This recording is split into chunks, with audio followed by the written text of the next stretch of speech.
इसी तरह से यहाँ पर क्या है कि वर्ण क्या है, वर्ण की उत्पत्ति कैसे होता है, वर्ण कितने होते हैं, उसमें स्वर कितने होते हैं, व्यंजन कितने होते हैं, यानी इसके बारे में हम लोग विचार करेंगे। तो उस हम लोग क्या कहते हैं, वर्ण विचार कहते हैं। नहीं वाला समझ में बात। तो हम बोले क्या है कि वर्ण, याद रखिए अगर पूछा जाए आपसे परिभाषा कि विचार क्या है, तो बोले क्या कि व्याकरण का वह माध्यम जिसमें वर्ण तथा प्रकृति के बारे में अध्ययन करते हैं, उसे हम क्या कहते हैं, वर्ण विचार कहते हैं। बात समझ में आ रहा है कि नहीं आ रहा? अब ये सवाल होता है कि सर ठीक है, आपको वर्ण समझ में आ गया, वर्ण विचार समझ में आ गया, अब बताइए वर्ण के बारे में कि वर्ण क्या होता है। वर्ण क्या होता है? तो वर्ण का मतलब समझिए जिसका खंड या टुकड़ा नहीं किया, इसका खंडन नहीं होता, उसको तोड़ नहीं सकते, याद रखिएगा, खंडित नहीं कर सकते, जिसका खंड या क्या था टुकड़ा नहीं किया था, उसको क्या कहते हैं, वर्ण कहते हैं। ठीक है। अब क्या होगा, जिससे मैंने अ आ क ख फलना जितना भी मान लीजिए अक्षर है, आपको अ से लेकर के ग तक, तो सब के सब क्या कहलाएगा, आपका वर्ण कहलाएगा। ठीक है। आई होप कि इतना बात आपको समझ में, थोड़ा सा बेसिक है, इतना जानते ही आप लोग। ठीक है। अब इस सवाल होता है कि सर बताइए कि वर्णमाला किसे कहते हैं। बोले कि वर्णों या अक्षरों का जो समूह होता है, तो उसे हम लोग क्या कहते हैं, वर्णमाला कहते हैं। जो वर्ण है या अक्षर है, उसका जो समूह होता है, समूह क्या कहते हैं, वर्णमाला कहते हैं। ठीक है। अब ये सवाल होता है कि बताइए सर कि वर्ण जो होता है, हिंदी में वर्णों की संख्या कितने होते हैं, वर्ण कितने होते हैं। याद रखिए, अक्षर जो होता है हिंदी में कितने होते हैं, तो 52 होते हैं। कितने होते हैं, 52। इसमें क्या होता है, 11 स्वर होते हैं, और क्या होता है 39 क्या होता है, व्यंजन होते हैं। क्या होता है, व्यंजन होते हैं। तो इसी पर चर्चा हम लोग करेंगे, आगे देखिए। अब पढ़ना है आप लोग को वर्ण, वर्ण के भेद। क्या पढ़ना है, वर्ण के भेद। वर्ण के भेद कितने होते हैं भाई, तो 2 होता है। कौन कौन होता है, एक स्वर होता है, एक व्यंजन होता है। स्वर क्या होता है, व्यंजन क्या होता है, इसके बारे में जिक्र करेंगे। तो सबसे पहले को स्वर करना है। इस स्वर वर्ण किसे कहते हैं, तो बोलेंगे क्या, जो स्वतः बोला जाए, जो स्वतः बोला है उसे स्वर वर्ण, जो स्वतः नहीं बोला उसे क्या होता है, व्यंजन। इसको उच्चारण करने में किसी दूसरे वर्ण की सहायता नहीं लिया जाता। इसको उच्चारण करने, वैसा वर्ण जिसको उच्चारण करने में किसी दूसरे वर्ण की सहायता नहीं लिया जाता है, तो उसे हम लोग क्या कहते हैं, स्वर वर्ण। ठीक है। सिंपल एकदम सिंपल परिभाषा ऐसे दे सकते हैं, जो स्वतः बोला जाए, जो स्वतः बोला जाए उसे हम लोग क्या कहते हैं, स्वर वर्ण। ठीक है। जैसे स्वर वर्ण क्या होता है, अब वो भी समझना होगा ना, तो याद रखिए। जैसे देखिए यहाँ पर हिंदी में स्वर की संख्या कितना होता है, 11 होता है। इस बात को भी याद रखिएगा। अब देखना, अ आ हर्ष ई दीर्घ ई, हर्ष उ दीर्घ उ, री ए ऐ ओ औ। कितना हो गया, 11। क्या हो गया आपका, 11 क्या होता है, स्वर। ठीक है, याद रखिएगा। टोटल वर्ण की संख्या कितना होता है, 52। आवाज तो नहीं है, चलिए ठीक है, खाना तो नहीं खाया, आवाज कैसे होगा। ठीक है। तो हम आप लोगों को इतना जो पढ़ा है, अपना समझा है, अब इतना से क्वेश्चन कर ले आप लोगों से, कर ले। चलिए, अगर आपसे पूछे कि बता बउआ कि वर्ण विचार किसे कहते हैं, क्या जवाब होगा, क्या जवाब होगा, वर्ण विचार का बोर्ड पर देख के नहीं बोलो, यहाँ देखो, यहाँ बताओ।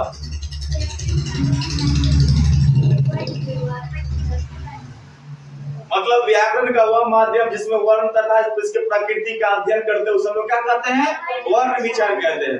बताओ हिंदी में वर्णों की संख्या कितनी होती है, स्वर वर्ण कितने होते हैं, व्यंजन वर्ण कितने होते हैं, 39। ठीक है। अब ये सवाल होता है कि सर एक बात समझाइए कि हमको जोड़ेंगे, जोड़ते हैं ना, जैसे यहाँ पर 11 जोड़ दिए और 39 जोड़ दिए, तो 9 1 10, 3 1 4 1 5, सर ये 50 को पूरा। दो कहाँ गया, वो सर 52 बोले थे ना, तो दो को क्या होता है आपका, आयोग बा होता है। क्या होता है, आयोग बा, अंग और अ, याद रखिएगा। तो कितना हो गया आपका, 52 पूरा गया। चलिए आगे बढ़े। बताओ स्वर किसे कहते हैं, स्वर वर्ण किसे कहते हैं, जो स्वतः बोला जाए उसे स्वर वर्ण कहते हैं। जो स्वतः बोला, जिसको उच्चारण करने में किसी दूसरे वर्ण की सहायता नहीं लिया जाता है, याद रखिए उसको लोग क्या कहते हैं, स्वर वर्ण। ठीक है। बताइए स्वर की संख्या कितनी होती है हिंदी में, 11। कौन कौन होती है,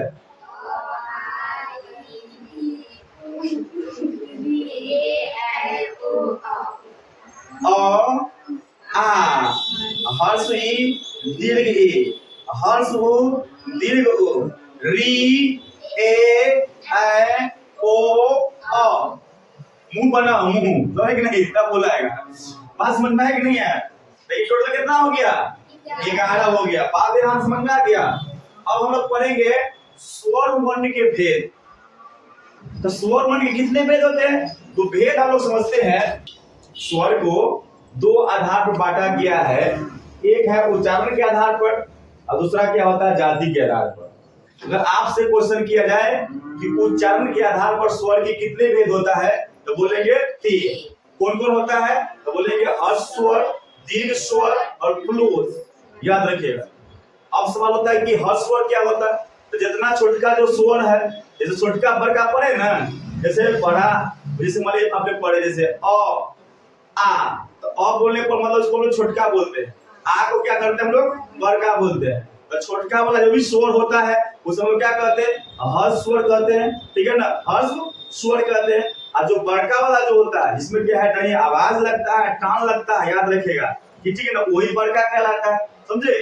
जैसे यहाँ पर समझ लीजिए, अ आ, हर्ष ई दीर्घ ई, हर्ष उ दीर्घ उ, ठीक है? याद रखिए। इसमें जितना आपको जो छोटका नजर आया है वो सब के सब क्या है आपका? सब के सब हर्ष स्वर। अगर जितना ये बड़का नजर आया ना वो सब के सब क्या है आपका? दीर्घ स्वर। तो अब देखना है कि हर्ष में कौन आता है और दीर्घ में कौन आता है। तो देखिए पढ़ाई की अ ई है ना, याद रखिए आप, अ हर्ष ई, हर्ष उ, री, ये क्या है आपका? हर्ष स्वर हो गया, ठीक है? कितना होता है टोटल? 4 होता है। इस तरह से दीर्घ स्वर की हम लोग बात करेंगे। दीर्घ में कौन कौन होगा? आ, दीर्घ ई, दीर्घ उ, ए ऐ ओ अ। याद रखिए, इसको लोग क्या कहते हैं? दीर्घ स्वर कहते हैं। अब एक नया बात है क्या कि सर प्लूत स्वर क्या होता है? प्लूत स्वर मतलब जिस वैसा स्वर जिसको बोलने में, उच्चारण करने में ज्यादा सांस लगे। अब हर्ष स्वर समझ लीजिएगा, इसमें कम सांस लगे, और दीर्घ स्वर में थोड़ा सा ज्यादा सांस लगे। क्या था? प्लूत में क्या होता है? सबसे ज्यादा सांस लगे। नहीं बात समझ में आया? श्वास मतलब क्या? यानी आपका प्राण कह सकते हैं। श्वास मतलब क्या? माने शक्ति कह सकते हैं, जो क्या है कि आपको ज्यादा लगेगा। जैसे ओ, समझ नहीं? आप समझिए। तो यहाँ पर क्या कर रहा है कि जब ओम बोल रहे हैं, जिसको उच्चारण करने में याद रखिएगा ज्यादा टाइम लग रहा है ना, टाइमिंग ज्यादा लग रहा है, तो टाइमिंग ज्यादा लग रहा है तो मंत्र का जैसे संस्कृत का जो श्लोक है या कोई मंत्र है वो सब के सब कहाँ जाएगा? प्लुत स्वर में आ जाएगा। आई होप कि समझते होंगे। अगर आप कोई क्वेश्चन करेगा आप लोगों को कि बताओ बउआ कि हर्ष स्वर किसे कहते हैं, दीर्घ स्वर किसे कहते हैं, प्लुत स्वर किसे कहते हैं? दीर्घ हर्ष बोलेंगे क्या? इसमें क्या बोलेंगे? इसमें कहाँ कम समय लगे या कम श्वास लगे, है ना, उससे क्या कहते हैं हम लोग? हर्ष स्वर। यानी छोटका वाला जितना स्वर है वो सब क्या कहलाएगा आपका? हर्ष स्वर कहलाएगा। दीर्घ मतलब क्या है? बड़का। बड़का मतलब क्या है? जिसमें थोड़ा सा ज्यादा श्वास लगे, ज्यादा टाइम हल्का लगे, उस हम लोग क्या कहते हैं? यानी दीर्घ। हर्ष से दुगुना टाइम लगेगा ना, याद रखिएगा। हर्ष स्वर जो होता है उससे दुगुना समय लगेगा, वो क्या कहलाएगा आपका? दीर्घ कहलाएगा। अब ओकरा से ज्यादा लगेगा तो क्या कहलाएगा आपका? प्लुत कहलाएगा। इतना याद रखिएगा, ठीक है? अच्छा बताओ कि हर्ष स्वर में कौन कौन आएगा?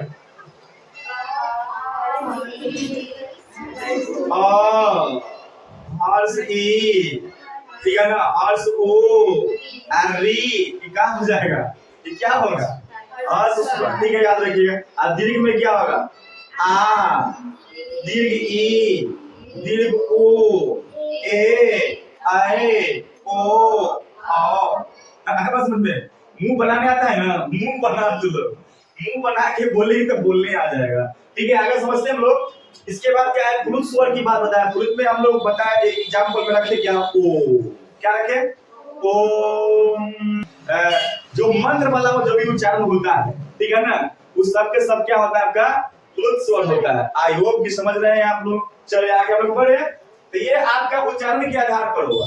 उच्चारण मतलब बोलने के पर जो होता है उसके आधार पर हमने बांट दिया। 3 प्रकार होता है। कितना? 3 प्रकार। अब है क्या है कि जाति के आधार पर जातियों होता है। देखिए जाति मतलब क्या होता है समझिए। जैसे एक जाति के आधार पर क्या है कि स्वर वर्ण कितने भाग में बांटा गया है? दो भागों में बांटा गया। एक होता है सजातीय, दूसरा होता है विजातीय। सजातीय मतलब क्या होता है, जो क्या एक जैसा होता है उसे हम लोग सजातीय कहेंगे। अच्छा, बड़ा बदमाशी करता है। जाति के आधार पर स्वर्ण वर्ण के दो भेद होता है, एक होता है सजातीय और दूसरा होता है विजातीय। सजातीय मतलब क्या है, एक जैसा जात वाला होगा क्या कहेंगे हम लोग, सजातीय। और दो अलग अलग जात वाला होगा क्या कहेंगे हम लोग, विजातीय। जैसे यहाँ पर देखिए अ आ एक ही जैसे जात है ना, ई आई ना, यहाँ पर देखिए अ और ई दोनों अलग अलग है ना, आ और क्या हो गया अलग अलग है कि नहीं है, तो अलग अलग है तो विजातीय हो जाता है। अलग ना समान होता है, एक जैसा मतलब कथी कहवे सजातीय, ठीक है ना। अब हम लोग चलेंगे व्यंजन की ओर। व्यंजन वर्ण क्या होता है, हम इससे पहले भी चर्चा कर दिए थे कि स्वर बताया कि स्वर किसे कहते हैं, स्वर वर्ण किसे कहते हैं। तो बोले थे क्या कि जो स्वतः बोला जाए, जो स्वतः उच्चारण हो जाए उस हम लोग क्या कहते हैं, स्वर वर्ण कहते हैं, ठीक है ना। और जो स्वतः नहीं बोलाता है, जो स्वतः उच्चारण नहीं होता है उस हम लोग क्या कहते हैं, व्यंजन वर्ण कहते हैं, ठीक है। अब सवाल ये होता है कि व्यंजन जो होता है कौन कौन होता है, जैसे क ख ग जितना भी देख रहे हो क से लेकर ठीक है ना ज्ञ तक, ठीक है, लगभग क्या है आपका वो व्यंजन ही होता है, ठीक है। अब रह गया कि हिंदी में कुल व्यंजन की संख्या कितना होता है, 39 होता है। कितना होता है, 39, ठीक है। और रह गया बात की मूल व्यंजन पूछा जाए आपसे कि बताओ कि हिंदी में मूल व्यंजन कितने होते हैं, तो बोलेंगे 33 बोलेंगे। अब 33 कौन कौन होगा मूल व्यंजन में, एक स्पर्श व्यंजन हो जाएगा, याद रखिएगा। अंतःस्थ व्यंजन होता है, याद रखिए। अवुष्म व्यंजन होता है। इतना मिलाकर क्या होता है आपका ये मूल व्यंजन होता है। ये सब क्या होता है आपका, स्पर्श हो गया, अंतःस्थ व्यंजन हो गया और उष्म जो हो गया, इस सब के सब क्या होता है आपका मूल व्यंजन होता है। जोड़ के देख लो, 25 और 4 कितना हो गया, 29 और 4 कितना हो गया, 33 हो गया। कितना हो गया, 33 हो गया, ठीक है ना। 25 से 4 29 और 29 से 4 33। तो 33 क्या हो गया आपका मूल व्यंजन। अब मूल व्यंजन कितना हो गया, 39। आगे समझाते हैं आप लोगों को। अब देखिए कि अब रह गया कि स्पर्श व्यंजन कहा जाता है। स्पर्श व्यंजन किसे काहे कहा जाता है, क्यों कहा जाता है, मतलब सवाल ये होता है कि स्पर्श व्यंजन जो है यहाँ पर क से लेकर के अब प वर्ग तक क्या हो गया आपका स्पर्श व्यंजन होता है। जैसे यहाँ पर बोल सकते हैं, इसको हम लोग ऐसे लिख सकते हैं क वर्ग, ठीक है। देखिए च वर्ग और क्या हो जाएगा आपका है ना ट वर्ग, ठीक है। और इसका आ जाएगा आपका त वर्ग, ये क्या आ जाएगा आपका प वर्ग। ये आपको क से लेके प वर्ग जो दिख रहा है, इस सब के सब आपका स्पर्श व्यंजन क्या जाएगा आपका, सब के सब स्पर्श व्यंजन। स्पर्श मतलब क्या होता है, जो छुआ के आए, अंग को क्या करता है, टच करता है, इसे हम लोग क्या कहते हैं स्पर्श व्यंजन। इसी में वो और बात लिख दे क्या, ठीक है। इसी में एक और बात जोड़ दे कि क वर्ग जो होता है बताइए, ठीक है ना, इसका उच्चारण स्थान क्या होता है, क का उच्चारण स्थान क्या होता है, कंठ होता है। क्या होता है, कंठ होता है। हालांकि इससे पहले बता, इसके बाद बतावे करते। अब च के बता दीजिए, च क्या होता है, तालु। क्या होता है, तालु। च छ, ठीक है, याद रखिए। आई क्या है, ट क्या होता है आपका मूर्धा, मूर्धा, ठीक है, याद रखिएगा। आई क्या है आपका दंत, आई क्या हो गया आपका ओष्ठ। बात समझ में आया कि नहीं आया, ये भी देख सकते हैं, हालांकि आगे हम लिखे हुए करते सर बात में, ठीक है। आगे बढ़िए। अब देखना क्या है कि हमको तो स्पर्श समझ में सर आ गया, ठीक है। इसे बोल के देख लो तब समझ में आपको आएगा। बोल के देखो, आपने बोला कि स्पर्श व्यंजन 25 होता है, ठीक है। कुल व्यंजन क्या होता है, 39 होता है। मूल व्यंजन क्या होता है कि 33 होता है। तो हमको समझाइए कि स्पर्श व्यंजन 25 तक समझ में आ गया कि मूल व्यंजन 33 होता है, तो उसमें कौन कौन आता है, तो एक होता है स्पर्श और दूसरा क्या होता है आपका अंतःस्थ, ठीक है ना, और तीसरा क्या आपका होता है उष्म। ये तीनों के मिलाकर क्या बनता है आपका मूल व्यंजन होता है। क्या होता है, मूल व्यंजन। तो यहाँ पर क्या होता है य र ल व, ये अंतःस्थ व्यंजन होगा। क्या हो गया, अंतःस्थ व्यंजन हो जाएगा, ठीक है। इसमें कितना संख्या होती है, 4 होती है। कितना होता है, 4। ऑब्जेक्टिव क्वेश्चन पूछेगा, इसलिए लिखा दिए। बताइए कि तालाबे स, मूर्धन्य स, दंडी स और ह, इसको हम लोग क्या बोलेंगे, उष्म व्यंजन। उष्म व्यंजन क्या बोलते हैं, क्या बोलते हैं, इसको बोलोगे ना तो तुम्हारे मुंह से उष्मा निकलेगा। बोल के देखो तो, तालाबे स हवा निकल रहा है, उसमें निकल रहा है। मूर्धन्य स, दंडी स, ह हवा निकल रहा है, उसमें निकल रहा है। जिसको हम क्या कहते हैं, उस व्यंजन कहेंगे। आगे बढ़िएगा। अब है क्या, अक्ष, ठीक है ना। ये तो हो गया मूल व्यंजन में।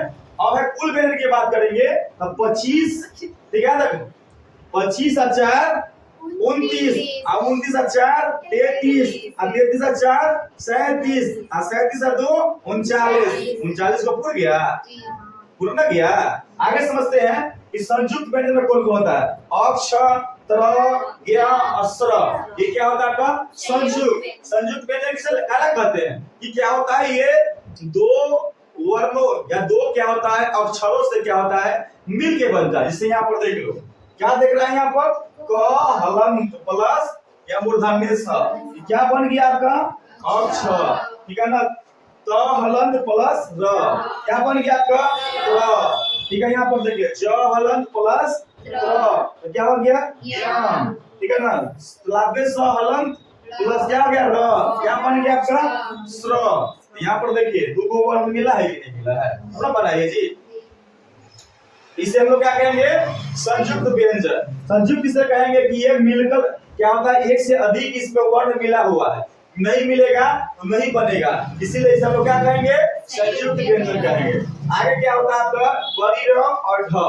बरीर और ढ क्या होता है आपका, ये द्विगुण व्यंजन होता है। क्या होता है, द्विगुण व्यंजन। क्या होता है, द्विगुण व्यंजन। तो यहाँ पर समझिए ये दो को व्यंजन होता है, ये बरीर और ढ, ठीक है। इस बात को ध्यान रखना है। तो आगे बढ़े हम लोग, चलिए।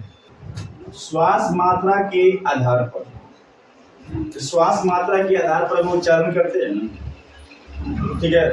तो उसके आधार पर व्यंजन कितने भेद होता है, कौन कौन होता है, अल्पप्राण और महाप्राण। अल्प और महाप्राण बोलने पर ही समझ में आपको आता है कि अल्पप्राण महाप्राण से समझ में आ जाता है। जगह में बोलने में आना तो कम प्राण लगता है, क्या लगता है कम। अल्प मतलब क्या होता है कम, याद रखिएगा। जिसको उच्चारण वैसन वर्ण जिसको उच्चारण करने में कम श्वास लगता है, कम प्राण लगता है, कम शक्ति लगता है, उसे हम लोग क्या कहते हैं, अल्प प्राण कहते हैं। और जिसको क्या होता है उच्चारण करने में उससे दुगुना सांस लगता है, याद रखिएगा, दुगुना सांस लगता है, दुगुना शक्ति लगता है, याद रखिए, उसे हम लोग क्या कहते हैं, महाप्राण। अब सवाल होता है कि सर बहुत सारा व्यंजन है, बहुत सारा व्यंजन है, तो उस व्यंजन को हम कैसे जाने कि ये आपका अल्प प्राण है और ये महाप्राण है। कुछ ऐसा कोई ट्रिक्स है, कोई कॉन्सेप्ट है तो थोड़ा बताया जाए। तो बताते हैं कि अल्प प्राण और महाप्राण को काउंट करने के लिए ऐसे वो ट्रिक्स आप लोगों को देते हैं। क्या है, जैसे यहाँ पर गिनेंगे 1 2 3 4 5, है ना, यहाँ पर देखिए, है ना, 1 2 3 4 5। पहले पढ़ लीजिए, क्योंकि पढ़ने से समझ में आपको आ जाएगा, और नहीं पढ़ेगा तो समझ में नहीं आएगा। जैसे हमारे यहाँ देखिए क ख ग घ अंक, समझे नहीं, यानी ये 1 नंबर, ये 2 नंबर, आई 3 नंबर, आई 4 नंबर, आई 5 नंबर, है ना। तो यहाँ पर देखिएगा कि आपको देखना क्या है कि क कहता है क ख ग घ अंग, ठीक है ना। तो क बोलने पर थोड़ा सा कम प्राण लगता है ना। इसका मतलब क्या है कि हम 1 निकाल लेते हैं, इसमें से 1 नंबर हो गए, समझे कि नहीं। क्या ऐसे कह सकते हैं, कम प्राण लगता है, कौन को लगता है कम, क में और ग में और अंग में, याद रखिएगा। तो हम ऐसे बोल सकते हैं इसका 135 याद रहेगा। तो यहाँ क से लेके क ख ग घ जो भी हो जाएगा, याद रखिए, सब में 5-5 होता है ना। तो उसमें क्या आपका जो 135 जो होगा, 135 में समझे, यानी 135 में क्या जाएगा आपका अल्प प्राण हो जाएगा। और क्या हो जाएगा, बच गया क्या 24 ना। जैसे यहाँ पर देखो 1 2 3 4 और 5, ठीक है, याद रखिए। यहाँ पर हम लोग देखिए काउंट करके, ठीक है, यहाँ पर देखिए पढ़ा गया क ख ग घ अंग। क बोलने पर तनका प्राण, और ख बोलने पर दुगुना, 11 से दुगुना प्राण लगता है। ऐसे बोल सकते हैं कि आपका ख हो जाएगा, ठीक है ना, उसके बाद क्या हो जाएगा घ हो जाएगा, क्या जाएगा घ हो जाएगा। ऐसे बोल सकते हैं ये 24 क्या हो जाएगा, आपका हो जाएगा महाप्राण। नहीं समझ में आया बात, आ गया समझ में कि नहीं आया, बोलो ना फिर से, ठीक से बोलो, जोर से बोलो, धीरे बोलो, समझ में आया कि नहीं यार? आ गया। यानी 135वां क्या आ जाएगा आपका? 135 यानी 1 नंबर, 3 नंबर और 5 नंबर वाला जो भी वर्ड होगा, ठीक है, जो भी क्या होगा व्यंजन होगा, वो क्या कहलाएगा आपका? अल्प प्राण कहलाएगा, ठीक है ना, अल्प प्राण, ठीक है। और क्या होता है दूसरा नंबर और चौथा नंबर जो भी होगा क्या कहलाएगा आपका? महाप्राण कहलाएगा। कोई दिक्कत नहीं, समझ में यहाँ तक आ गया? चलिए घोष वर्ण और घोष वर्ण भी पढ़ लिया जाए। पहला, तीसरा और पांचवा जो होता है वर्ण के, याद रखिएगा, ये जो स्थान होगा ये क्या कहलाएगा आपका? अल्प प्राण। और दूसरा और चौथा क्या कहलाएगा आपका? महाप्राण कहलाएगा। आई होप यहाँ तक समझ में आप लोग को आ गया था। तो आगे बढ़ते हैं क्या कि कंपन के आधार पर वर्ण को कितने भाग में बांटा गया। तो पहले ही बता देना था हमको, लेकिन बाद में छूट गए थे, बता देना था पहले। तो कंपन के आधार पर क्या होता है कि वर्ण को 2 भागों में बांटा गया है। कौन कौन? एक होता है घोष वर्ण, एक होता है अघोष वर्ण। अब कौन कौन का घोष में, कौन कौन अघोष में आएगा? ये देखिए, जितना भी आपका स्वर है सब क्या कहलाएगा आपका? घोष वर्ण। याद रखिए, जितना प्रत्येक कला है, प्रत्येक वर्ग के तीसरा, चौथा और पांचवा, प्रत्येक वर्ग मतलब क्या होता है वर्ण के तीसरा, चौथा और पांचवा भी क्या कहलाएगा आपका? क्या कहलाएगा? घोष कहलाएगा। ठीक, याद रखिए। अंतस्थ व्यंजन हो, याद रखिए, अंतस्थ व्यंजन है ना या वर्ण है, ठीक है ना, और हाँ ये भी क्या कहलाएगा आपका? घोष वर्ण कहलाएगा, ठीक है। याद रखिए, आघोष में क्या क्या आएगा? प्रत्येक वर्ग के पहला और दूसरा होगा, ठीक है ना, उसके बाद और कौन हो जाएगा? तलाबे स, मूर्धन्य स, दंडी स, ये भी क्या जाएगा आपका? आघोष वर्ण। इस भाषा को लिख कर प्रकट करने हेतु निश्चित किए गए संकेत या चिन्हों को क्या कहते हैं हम लोग? लिपि कहते हैं। लिपि बताते क्या क्या, देखिए अब यहाँ पर समझिए कि हिंदी, संस्कृत, नेपाली, मराठी, ये बताइए। अगर आप बता पूछे कि हिंदी का, संस्कृत का, नेपाली का, ठीक है ना, और मराठी का, क्या होता है? लिपि क्या होता है? देवनागरी होता है। क्या होता है? देवनागरी। तो पंजाबी क्या होता है आपका? गुरुमुखी, ठीक है। अंग्रेजी क्या होता है?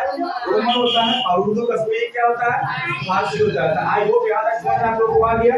तो फिर हम आप लोग कल पूछेंगे, यहाँ तक लिख लीजिए। Thank you so much.